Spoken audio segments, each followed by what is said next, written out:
Allez, eh bien aujourd'hui je réponds à la question que j'avais posée hier, c'est-à-dire pour vous, quelle est l'alimentation physiologique? En fait, l'alimentation physiologique, c'est les nutriments, les aliments qui vont être le plus utiles au corps pour constituer des cellules, pour nourrir les cellules et pour faire en sorte qu'on soit en bonne santé.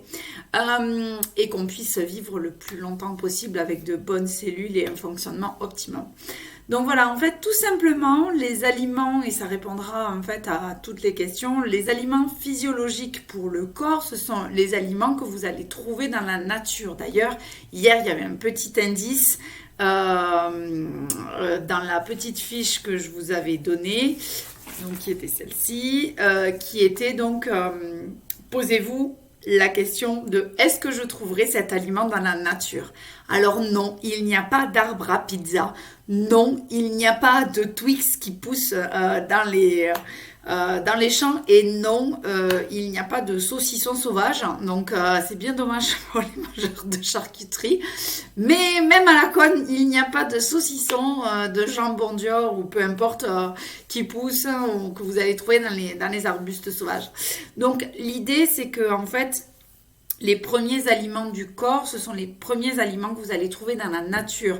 Ça peut être des fruits, ça peut être des légumes, ça va être les champignons, ça va être des œufs, du miel, ça va être tout ce que vous allez pouvoir manger de suite entre guillemets.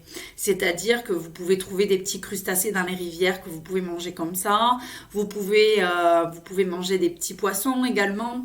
Mais après, tout ce qui est par exemple physiologique au vrai sens du mot, ça va être tout ce qui est non dénaturé.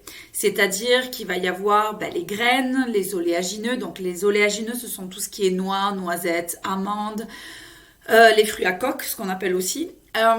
Après, vous allez avoir tout ce qui est les céréales, mais sans cuisson. Donc, plus vous allez avoir de la dénaturalisation en fait de l'aliment et moins ce sera physiologique. Par exemple, si vous prenez des graines de tournesol séchées, vous pouvez les ingérer sans cuisson, il n'y a pas de problème. Elles sont séchées au soleil, enfin voilà, déshydratées.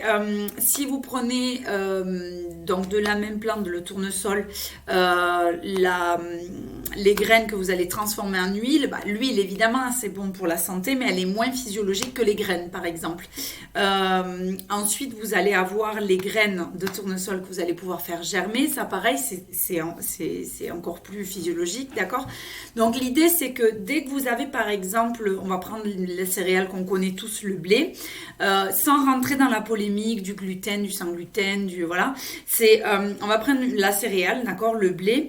En soi, vous prenez les graines de blé, vous les faites germer, elles vont être physiologiques.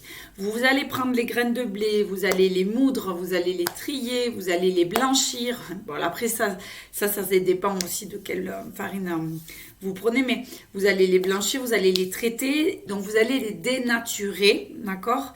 Vous allez ce qu'on appelle, on va les raffiner, d'accord? On va les séparer de la cosse, du germe, etc.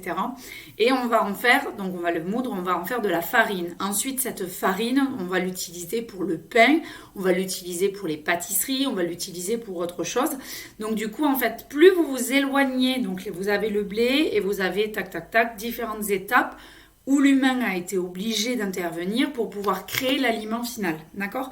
Et donc, moi, dans ma vision des choses, un aliment non physiologique, c'est un aliment où l'humain a été obligé de faire de la mécanisation pour pouvoir atterrir, entre guillemets, avec cet aliment final. C'est-à-dire que là, par exemple, je prends l'exemple du pain ou des pâtes. Voilà, pour moi, c'est beaucoup, beaucoup moins physiologique que des graines de tournesol, de graines de blé germées, par exemple. En soi, tout ce qui mobilise en fait une industrie, un mécanisme, voilà, des choses comme ça, pour moi, si vous voulez, ça devient de l'industrialisation et ça devient de moins en moins naturel. Voilà. Ensuite, on peut parler par exemple des choses qu'on va pouvoir faire. vraiment très simple, c'est-à-dire vous allez pêcher un poisson, ok, pour moi c'est un aliment physiologique. À partir du moment où il vous faut du feu pour pouvoir manger votre aliment, il est dans une case entre guillemets inférieure. Donc, c'est-à-dire il peut être moins physiologique, donc moins digeste pour le corps humain. C'est-à-dire que le poisson, on peut très bien le manger cru. Par contre, la viande rouge, d'accord, ou la viande blanche, on la consomme cuite. Donc, ce qui nécessite en fait d'avoir le feu. Et c'est ce qui a permis également de qu'on puisse consommer en fait des animaux, puisqu'avant il y avait beaucoup de problématiques liées en fait à la germination de bactéries et de vers, etc. Et donc du coup que la viande ne devienne plus comestible et même devienne même mortelle. Donc l'idée, la cuisson, ça permet de stériliser et ça permet vraiment de tuer les bactéries. Donc, mais pour moi, voilà, les aliments les plus physiologiques, ça va vraiment être ce qu'on va trouver dans la nature et qu'on va éviter de dénaturiser.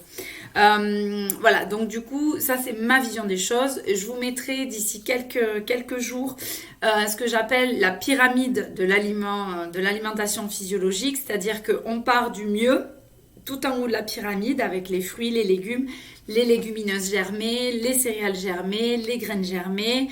On va utiliser aussi, vous allez voir les différentes étapes. À chaque fois qu'on rajoute en fait une étape supplémentaire avant d'être consommé, plus vous rajoutez d'étapes de cuisson, de salaison, de choses comme ça, de conservation, etc. Pour moi, plus c'est dénaturé et moins elle est physiologique, d'accord ? En sachant qu'on va retrouver par exemple des aliments physiologiques, notamment des aliments fermentés ou lactofermentés. On va les retrouver, ils vont être hyper physiologiques, mais parce que la fermentation pour moi nécessite en fait, elle est dans la nature, d'accord, mais elle nécessite pour être consommée pour nous, elle nécessite en fait un certain ordre d'étapes. Donc au niveau de la saumure, au niveau du traitement, au niveau de la longueur qui va rester dans les bocaux, etc. Donc tout ça en fait, les conserves et tout ça, ça reste physiologique pour moi quand il s'agit de fruits ou de légumes, mais par contre, voilà, on est dans des étapes différentes. Vous verrez d'ici quelques jours, en fait, cette fameuse pyramide, et je prendrai le temps également de la commenter, parce que, voilà, souvent on parle de la pyramide de Maslow, la pyramide des priorités, et donc du coup, là, c'est vraiment pour moi, la base alimentaire, elle n'est pas en bas, elle est en haut, puisqu'en fait, pour moi, le summum de la pyramide, c'est ce qu'on aime, c'est qu'il faudrait en fait réaliser tous les jours. Voilà. Donc si vous avez d'autres questions pour vous, parce que c'est un long débat l'alimentation, mais pour moi ça reste quand même la question type. Si vous voulez savoir si votre aliment que vous allez manger ou que vous voulez consommer, il est physiologique, vous vous posez juste la question de est-ce que je trouverai ça dans la nature? Si la réponse est oui, allez-y. Si la réponse est non, peut-être réfléchissez à 2 fois votre assiette. Salut!